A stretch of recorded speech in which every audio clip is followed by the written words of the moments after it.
இல்லாத குருவையும் அனைத்துமாய் இருக்கும் ஆண்டவனையும் அன்பையும் அறிவையும் அவையோர் அத்தனை பேரையும் வணங்கி நல்ல கருத்துகள் இயங்கி தமிழன்னை மடியில் மயங்கி எனது உரையை துவங்கி பேசுகிறேன். என் தலைப்பில் அம்பேத்கரின் சாதனைகள். அம்பேத்கர் 1891 ஆண்டு ஏப்ரல் 14 நாள் பிறந்தார்.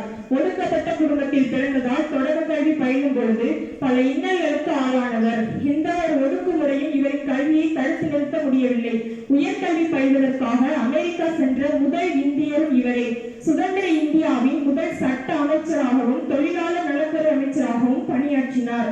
அம்பேத்கர் அன்று எழுப்பிய கோரிக்கை தான் வயது வந்த அனைவருக்கும் இன்றுள்ள வாக்குரிமை. குறிப்பிட்ட மக்களுக்கு மட்டுமே கிடைத்த அரசு பணிகளை பாகுபாடு ஏதுமின்றி அனைத்து மக்களுக்கும் கிடைக்க வழிவகுத்தார். அம்பேத்கர் அவர்கள் பக்ரானங்கள் அணை திட்டம், சிராபூட் அணை திட்டம் போன்ற அணை திட்டத்தின் முன்னோடியாக விளங்கியவர். தீண்டாமை ஒழிப்பு, கொத்தடிமையாக நடத்தப்படுவதை தடை செய்து கொண்டிருக்காங்க பல சட்டங்களை இயற்றி பெரும் சாதனைகள் படைத்தார்.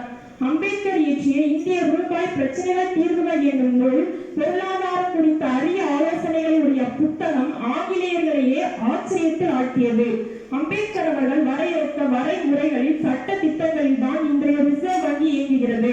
மத்திய அரசு, மாநில அரசு போன்ற பல்வேறு பதவிகளுக்கு தேர்வு செய்வது, இடஒதுக்கீடு வழங்குவது என அனைத்து சட்ட நீதிக்காகவும் சமத்துவத்துக்காகவும் பல்வேறு சட்டங்களை இயற்றியுள்ளார்.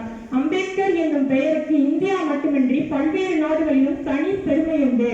சிலர் வரலாற்றில் இடம் பிடிக்கிறார்கள், சிலர் வரலாறாகவே இருக்கிறார்கள். இவர்கள் பாதையே இல்லாத இடத்தில் கூட தங்கள் காலடிகளால் ஒற்றையடி பாதையை உருவாக்குகிறார்கள், அதையே பெரும் சாலையாக மாற்றுகிறார்கள். அதில் ஒருவராக அம்பேத்கர். அம்பேத்கர் தொடக்க கல்வி பயிலும் பொழுது பெரும் அவமானங்களுக்கு ஆளானவர்.